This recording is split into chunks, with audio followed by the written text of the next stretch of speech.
मालपुर गांव में रामचंद्र नाम का एक व्यापारी रहता था। उसकी कपड़ों की दुकान थी और उसकी दुकान पर 3 नौकर थे।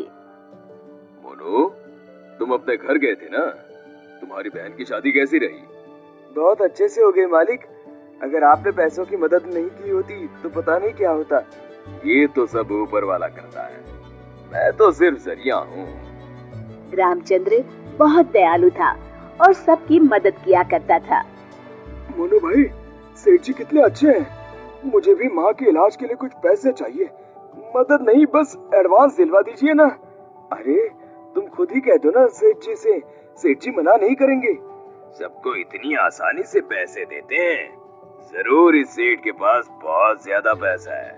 अगर मैं कभी कुछ चुरा लूं तो इस सेठ को पता भी नहीं चलेगा और मैं माला माल हो जाऊंगा।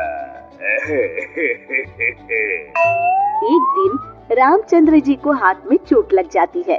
उनका हाथ सूज जाता है तो वो अपनी हीरे की नई अंगूठी उतारकर दराज में रख देते हैं और भानु वो देख लेता है।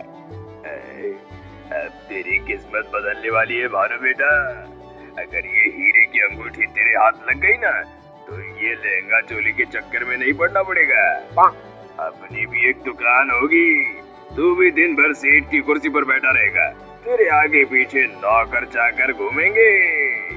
सोचते सोचते भानु सपने देखने लगता है। उसे ये सब दिखाई देने लगता है। ओ भानु, क्या सोच रहा है?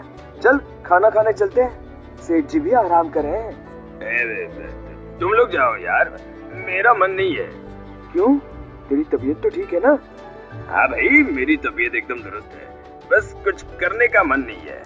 चल ठीक है, हम खाना खा के आते हैं। जैसे ही लोग बाहर जाते हैं, भानु मौका देखकर अंगूठी निकाल लेता है।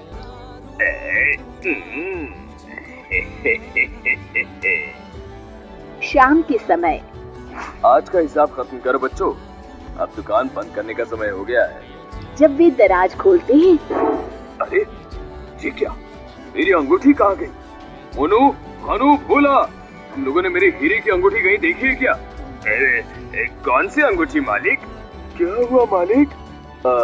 कुछ नहीं, अब कल सुबह मिलते हैं। रामचंद्र रात भर सोचते रहते हैं। अगली सुबह आज दुकान को दुल्हन की तरह सजाओ, हर आने जाने वाले का मुंह मीठा करवाओ, आज बड़ी खुशी का दिन है। ऐसी क्या बात है सेठ जी?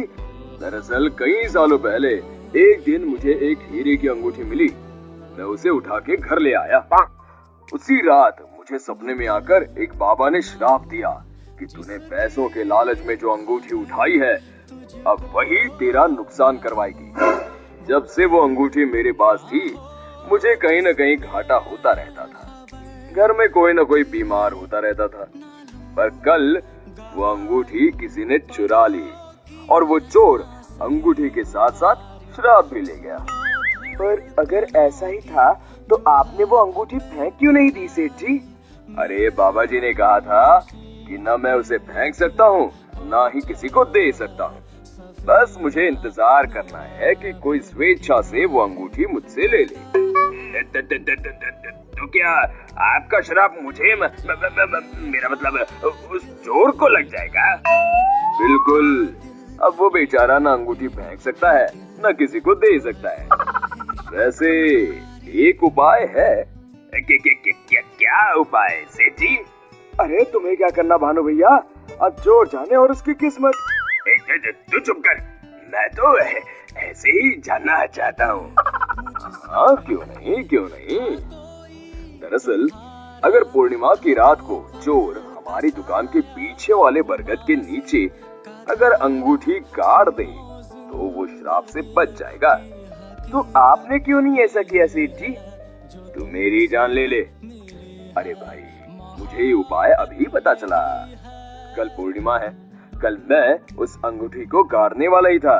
लो, कर लो बात, अब तो चोर गया काम से। भानु पसीना पसीना हो जाता है। रामचंद्र अगली रात बरगद के पीछे छुपकर बैठ जाते हैं। तभी उन्हें एक परछाई आती हुई दिखती है। जैसे ही वो परछाई पेड़ के नजदीक आकर गड्ढा खोदने लगती है, रामचंद्र जी सामने आ जाते हैं।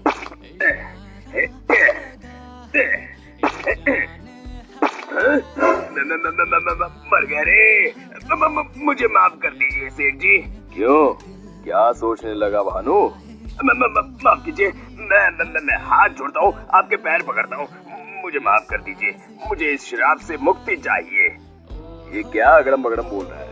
शराब से मुक्ति चाहिए तो प्रायश्चित कर और कसम खा, आज के बाद कभी चोरी नहीं करूंगा। नहीं करूंगा मालिक, मुझे पुलिस को मत सौंपिएगा, चाहे नौकरी से निकाल दीजिए। मैं कल ही चुपचाप गांव छोड़ के चला जाऊंगा, मैं नया काम देख लूंगा और कभी चोरी नहीं करूंगा। वादा? वादा मालिक, वादा। अरे भाई, अगर तुम वफादारी की कसम खाओगे तो मैं तुम्हें काम छोड़कर कैसे जाने दे सकता हूँ। आप सच में महान है मालिक, आप सच में महान है। महान तो वो ऊपर वाला है। अब चलो काम पर लग जाओ। शिक्षा, अगर किसी को अपनी गलती का एहसास हो जाए तो उसे माफ कर देना चाहिए।